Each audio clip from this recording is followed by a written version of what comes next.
She's fast, she dash, and she has a big, And you might be watching this because you were intimidated by the 5-star difficulty level on this hero. But what if I told you she's not as hard as you think and has a very simple game plan that you need to follow? So in this video, I'm going to be breaking down her abilities, the essential bread and butter combos, as well as go over the game plan and essential tips to help you reach the highest rank in Marvel Rivals. So if that all sounds good to you, stick to the end of the video, and without further ado, let's get straight into it.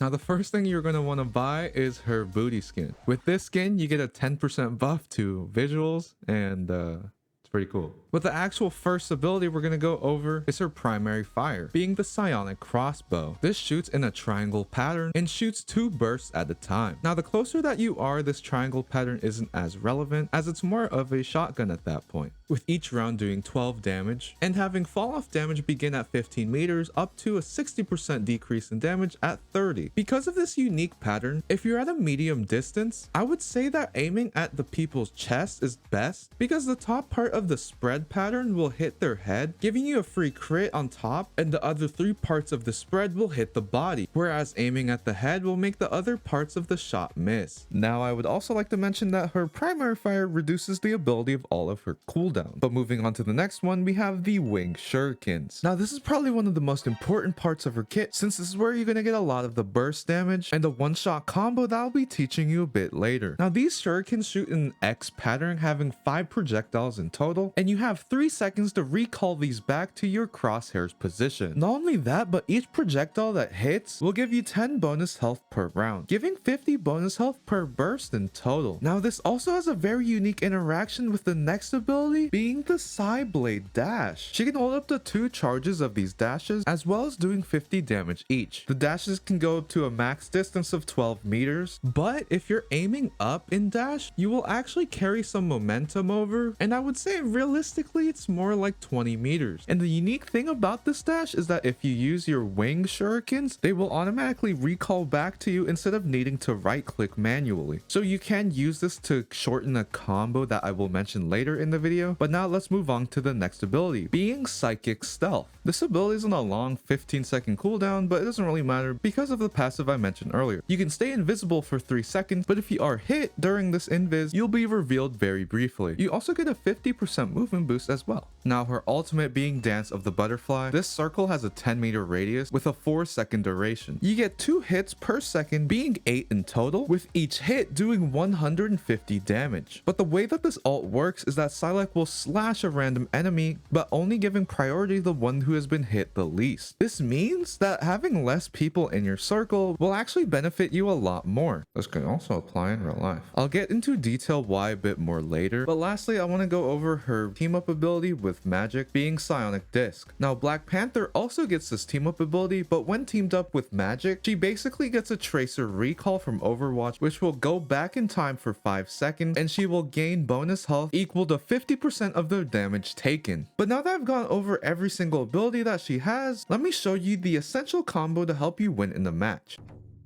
Now I would say there's 2 bread and butter combos that you need to know when playing PSYLOCKE, and it's for when you're up close and one for when you're at like mid to long range. Now for the first combo, it's going to be when you're up close, and what you're going to do is you're going to left click, then you're going to right click, and then left click again and finish it off with a dash. This is because, as I mentioned before, your dash can recall your wind shurikens for you so that you're not missing out on any damage. Now when you're at a mid to long range, the combo is essentially the same, just taking out the dash, and what you want to do is left click, right click, then right click again into another left click. This is pretty good at taking down tanks and does a lot of burst damage. Now you do miss out on the dash damage, but to be honest, even without the dash, this still can one-shot most heroes. So honestly, if you just want to forget the first combo that I just mentioned, you can just rock with this one and you'll be just a-okay. Now as I mentioned before, you do want to aim for the body so that one of these hits will be a crit, unless unless you're literally just barrel stuffing their nostrils, then obviously you want to go for the head. Now, you want to make sure that you don't go too fast, as there's two parts of the primary fire. So you don't want to just mash your mouse button or whatever you're playing on, because if you only get one burst, this does significantly reduce the damage that you're about to do. So you want to like get the timing down of when the two bursts come out, then do the right click. Honestly, just go in the practice range and practice the timing a little bit so that you know when to press each button. And that's honestly the hardest part of that combo. But you're probably asking, well, with all this information you just told me, how do I use all this? And that's where I'm about to give you some tips and the game plan of playing PSYLOCKE.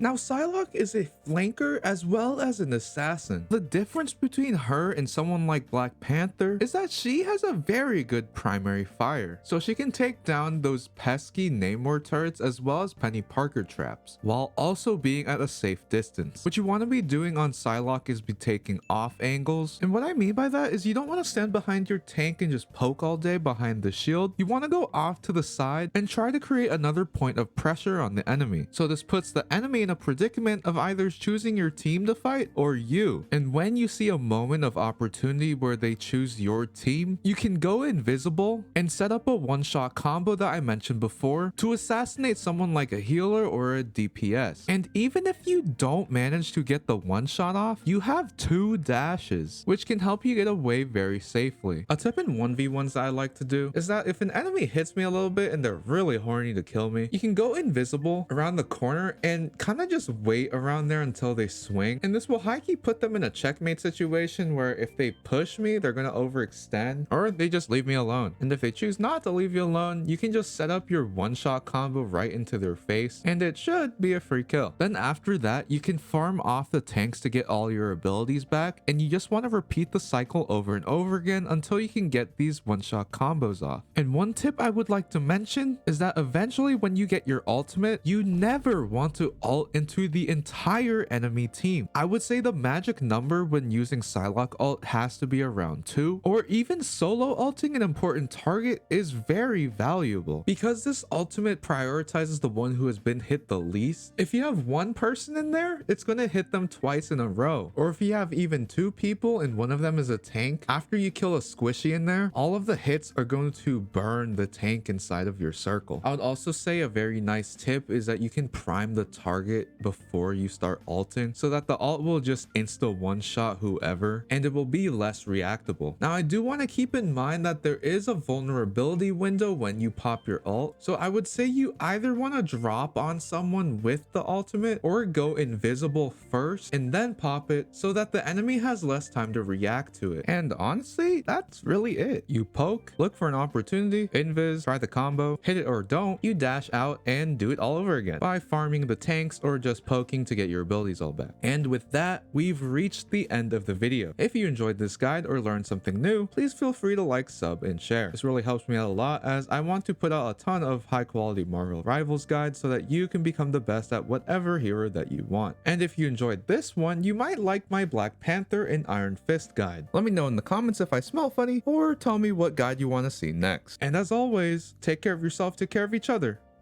Peace and love, baby.